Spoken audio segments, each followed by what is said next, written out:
Voilà le travail des Sayanim. Voilà, encore une fois, il est concret, c'est pas d'idéologie. Et donc, le film devait sortir le 22 mai. Il était programmé sur Allociné, il était programmé sur Libération, il était programmé sur Télérama, il était programmé sur l'Express. J'ai vu, voilà, le programme, etc. Et le 22 au matin, j'achète l'officiel des spectacles et il n'y est pas. Voilà. Ça veut dire que le film, on l'a interdit quasiment. Voilà. C'est-à-dire 2 ou 3 distributeurs. Vous savez, bon, il faut dire les choses comme elles sont. Il y a des juifs qui occupent des postes importants dans la distribution de cinéma. Bon, eh bien, ils ont fait en sorte que le film ne sorte pas. Voilà. C'est tout. Vous n'avez pas entendu parler de Richard Prasquier qui est allé voir l'Élysée ou le ministre de la Culture. Pas du tout, on n'a pas besoin. On a juste besoin d'actionner les Sayanim qui sont dans les manettes de la distribution du cinéma et on leur dit ce film, voilà. Et le film ne sort pas, voilà. Et évidemment, bon, on va essayer de le projeter dans des salles, peut-être il sera projeté ici, enfin bon, il y aura une projection privée, enfin je ne sais pas. Mais voilà le travail, et il y a des gens qui se demandent, d'ailleurs, quand je fais des conférences, souvent on me dit, mais enfin c'est pas possible. Comment ça se fait qu'on n'arrive pas à se faire entendre, comment ça se fait que le sionisme est si puissant? Ben voilà la raison. Enfin, je veux dire, une des principales explications, elle réside là. Voilà. Vous savez que Bernard-Henri Lévy, que j'appelle dans mon livre MST, dans le printemps des Sayanim, je suis très heureux d'avoir trouvé cette formulation. Ça veut dire Michel Samuel Taïeb. Donc, il a été... Bon, d'abord, il est président du directoire de surveillance d'Arte. Donc, je ne sais pas à quel titre, mais il est là. Depuis des années, il dirige, vous savez, les chaînes ont un comité de surveillance. C'est-à-dire qui disent est-ce que c'est moral de faire ceci, est-ce que c'est normal de faire cela, etc. Bon, voilà, une espèce de comité d'éthique.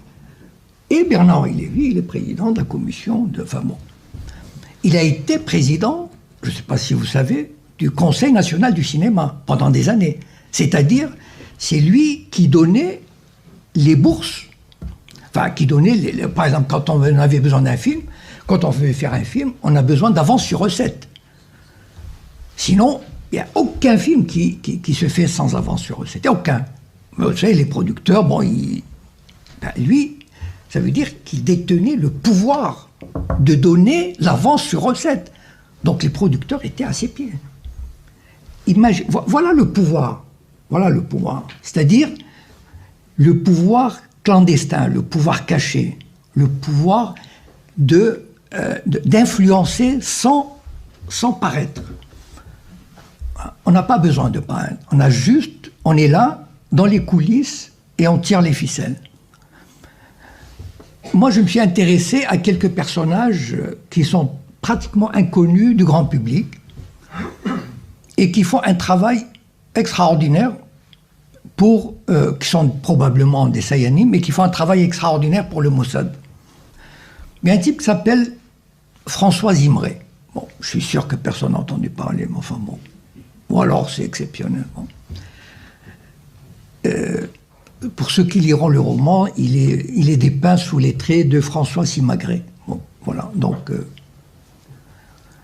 ce monsieur était député du Parti socialiste au Parlement européen.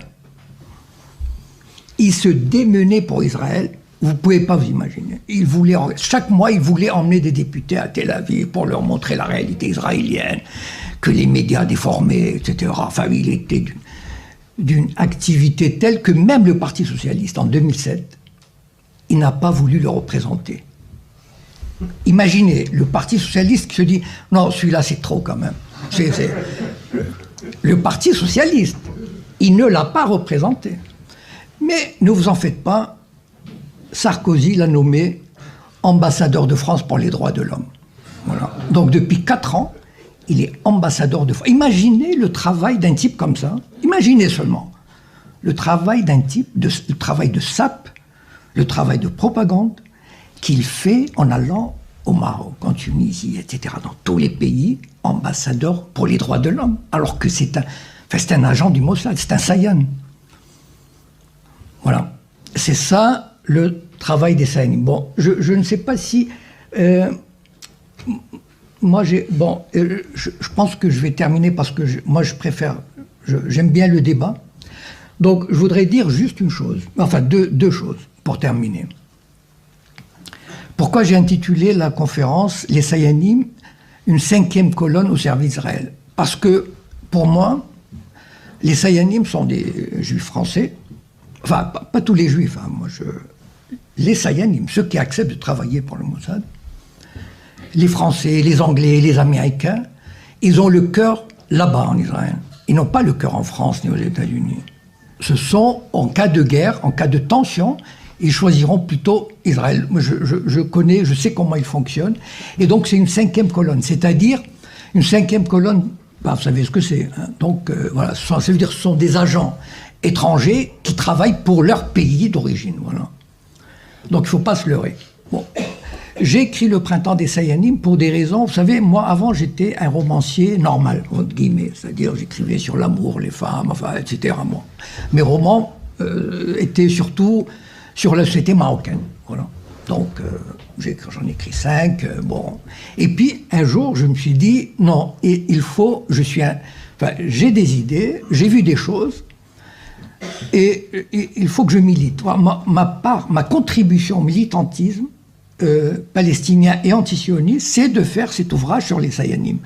Parce que j'estime que c'est un sujet totalement inconnu, et donc j'ai écrit Le Printemps des Sayanim avec mon expérience. Bon. Et tout ce que je raconte est vrai, là-dedans. Enfin, c'est-à-dire, tous les faits qui sont là ont existé.